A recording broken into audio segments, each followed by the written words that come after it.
ശ്രീമതി വിദ്യ ബാലകൃഷ്ണൻ, ബഹുമാനപ്പെട്ട റവന്യൂ വകുപ്പ് മന്ത്രി.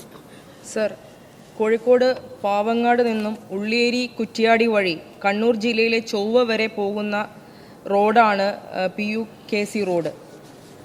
സർ, ഈ റോഡ് കോഴിക്കോട് ജില്ലയിലെ മലയോര ഗ്രാമീണ മേഖലയിലൂടെ കടന്ന് കണ്ണൂർ എയർപോർട്ട് വരെ പോകാവുന്നതും അതുപോലെ തന്നെ വയനാട്, നമുക്കറിയാം എല്ലായ്പ്പോഴും വയനാട്ടിലേക്കുള്ള യാത്രയിലെ ചുരം താമരശ്ശേരി ചുരത്തിൽ വലിയ ബ്ലോക്കും പ്രതിസന്ധിയും ഉണ്ടാകുന്ന സമയത്ത് പ്രദേശത്തെ ആളുകളെല്ലാം ഒരു ബദൽ റോഡായി കണക്കാക്കുന്ന പ്രധാനപ്പെട്ട ഒരു റോഡ് കൂടിയാണിത്. പക്ഷേ ഈ റോഡിൽ നമുക്കെല്ലാവർക്കും അറിയാം വലിയ രീതിയിലുള്ള ഗതാഗത തടസ്സമാണ് പലപ്പോഴായിട്ട് കാണുന്നത്. നൂറുകണക്കിന് വാഹനങ്ങൾ കടന്നു പോകുന്ന ഈ പ്രദേശത്ത്, അത്തോളി പോലുള്ള പ്രദേശത്തൊക്കെ റോഡിൻ്റെ വീതി വളരെ കുറവ് കൂടിയാണ് സർ.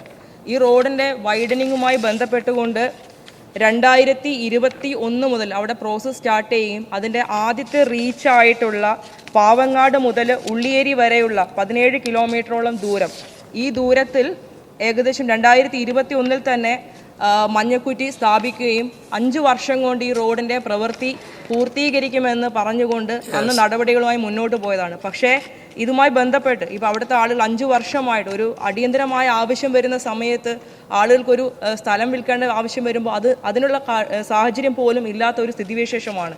നിലവിൽ ഈ ഫസ്റ്റ് റീച്ചിൽ വരുന്ന 4 വില്ലേജ് ഓഫീസുകളുണ്ട്. അതിൽ എലത്തൂരും തലക്കുളത്തൂർ, അത്തോളി, ഈ പുതിയങ്ങാടി വില്ലേജ് ഓഫീസുകളിൽ അത്തോളി വില്ലേജ് ഓഫീസിൽ മാത്രമാണ് സാർ ഇതിൻ്റെ പ്രാഥമികമായിട്ടുള്ള വൈഡനിങ് പ്രോസസ്സിൻ്റെ വിവരശേഖരണങ്ങളും കാര്യങ്ങളൊക്കെ നടന്നിട്ടുള്ളൂ.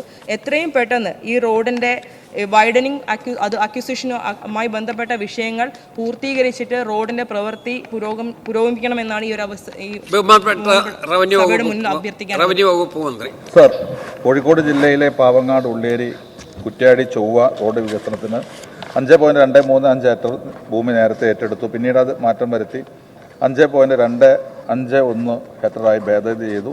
ഇതുമായി ബന്ധപ്പെട്ട് അസാധാരണ ഏറ്റെടുക്കുന്ന വിജ്ഞാപനം നടത്തി അസാധാരണ ഗസറ്റിൽ പ്രസിദ്ധപ്പെടുത്തി. പിന്നീട് അത് സാമൂഹ്യ ആഘാത പഠനം നടത്തി അതിൻ്റെ അടിസ്ഥാനത്തിൽ റിപ്പോർട്ടിന്മേൽ ഭൂമി ഏറ്റെടുക്കാനുള്ള ഉത്തരവ് പുറപ്പെടുവിച്ചു. മേൽപ്പടി ഉത്തരവിൻ്റെ അടിസ്ഥാനത്തിൽ പ്രാഥമിക വിജ്ഞാപനം പുറപ്പെടുവിക്കുന്ന വിവരശേഖരണം പുരോഗമിക്കുകയാണെന്നും പുതിയങ്ങാടി, എലത്തൂർ, തലക്കളത്തൂർ, അത്തോളി, ഉള്ളേരി എന്നീ 5 വില്ലേജുകളിലായി 1200ഓളം കൈവശക്കാരിൽ നിന്ന് ഭൂമി ഏറ്റെടുക്കേണ്ടതുണ്ടെന്നും ഇതിൽ 500-ൽ പരം കൈവശക്കാരുടെ വിവരങ്ങളുടെ ശേഖരണം പൂർത്തീകരിച്ചിട്ടുള്ളതും ജില്ലാ കളക്ടർ അറിയിച്ചിട്ടുണ്ട്. ഏകദേശം 215 കൈവശക്കാർ ഉൾക്കൊള്ളുന്ന എലത്തൂർ വില്ലേജിലെ ഫീൽഡ് പരിശോധന മാത്രമാണ് ബാക്കിയുള്ളതെന്നും മറ്റ് വില്ലേജുകൾ ഫീൽഡ് പരിശോധന പൂർത്തീകരിച്ചതും റിപ്പോർട്ട് തയ്യാറാക്കുന്ന ജോലി ബാക്കിയുണ്ടെന്നും അന്തിമഘട്ടത്തിൽ എത്തി നിൽക്കുന്ന വിവരശേഖരണം എത്രയും പെട്ടെന്ന് പൂർത്തീകരിച്ച് വിജ്ഞാപനം പ്രസിദ്ധീകരിക്കുന്നതാണെന്നും ജില്ലാ കളക്ടർ അറിയിച്ചിട്ടുണ്ട്.